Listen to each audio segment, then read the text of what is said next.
1 Samuel chapter 26 presents another encounter between David and King Saul. Once again, Saul is on a mission to capture David, and he takes 3,000 chosen men to pursue him in the wilderness of Ziph. During the night, David and Abishai sneak into Saul's camp while Saul is asleep, accompanied by his general Abner and his soldiers. As they approach Saul, Abishai suggests to David that they should kill Saul while he sleeps, arguing that God has delivered Saul into their hands. However, David remains committed to not harming God's anointed king. Instead, David decides to demonstrate his innocence to Saul once again and takes Saul's spear and water jug from beside him. From a safe distance, David calls out to Saul and rebukes him for pursuing him relentlessly when he is innocent and poses no threat to the throne.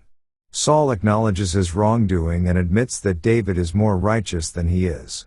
He blesses David and acknowledges that he knows David will become king. In response, Saul returns to his palace, and David departs, once again demonstrating his trust in God's timing and justice. This chapter highlights David's commitment to sparing Saul's life despite multiple opportunities for vengeance. It also emphasizes the ongoing tension between David and Saul, as well as Saul's recognition of David's destiny as the future king of Israel. Let's now read 1 Samuel chapter 26. And the Ziphites came unto Saul to Gibeah, saying, Doth not David hide himself in the hill of Hachilah, which is before Jeshimon? Then Saul arose, and went down to the wilderness of Ziph, having 3,000 chosen men of Israel with him, to seek David in the wilderness of Ziph. And Saul pitched in the hill of Hachilah, which is before Jeshimon, by the way. But David abode in the wilderness, and he saw that Saul came after him into the wilderness.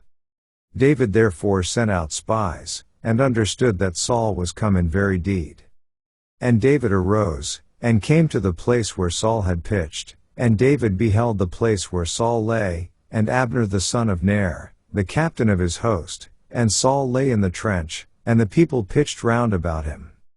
Then answered David and said to Ahimelech the Hittite, and to Abishai the son of Zeruiah, brother to Joab, saying, Who will go down with me to Saul to the camp?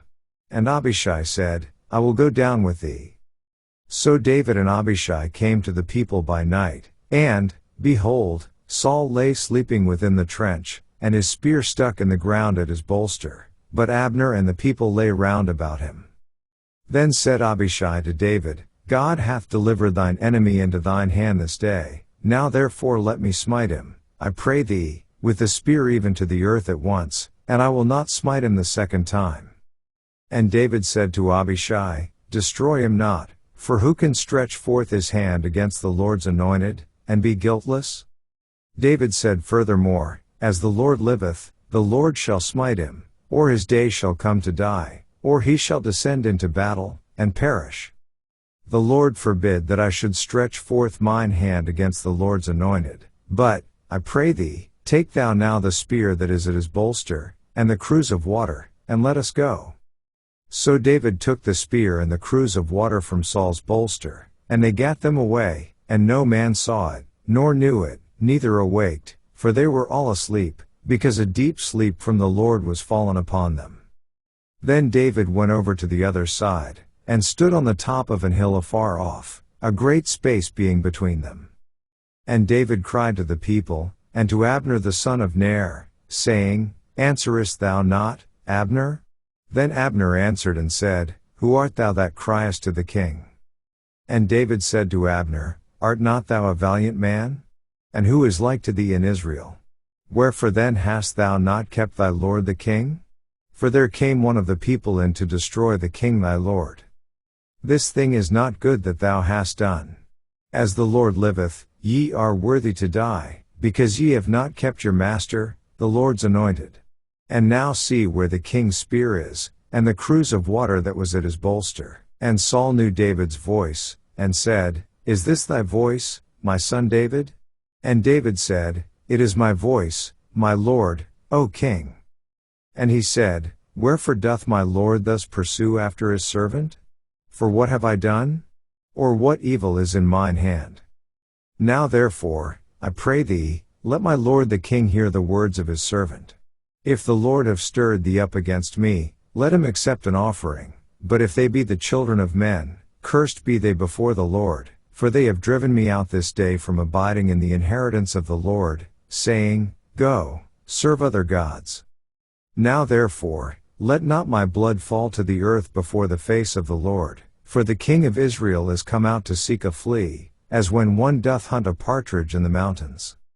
Then said Saul, I have sinned, return, my son David, for I will no more do thee harm, because my soul was precious in thine eyes this day. Behold, I have played the fool, and have erred exceedingly. And David answered and said, Behold the king's spear.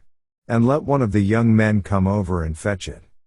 The Lord render to every man his righteousness and his faithfulness, for the Lord delivered thee into my hand today, but I would not stretch forth mine hand against the Lord's anointed. And, behold, as thy life was much set by this day in mine eyes, so let my life be much set by in the eyes of the Lord, and let him deliver me out of all tribulation. Then Saul said to David, Blessed be thou, my son David, thou shalt both do great things, and also shalt still prevail. So David went on his way, and Saul returned to his place. This ends our reading of 1 Samuel chapter 26.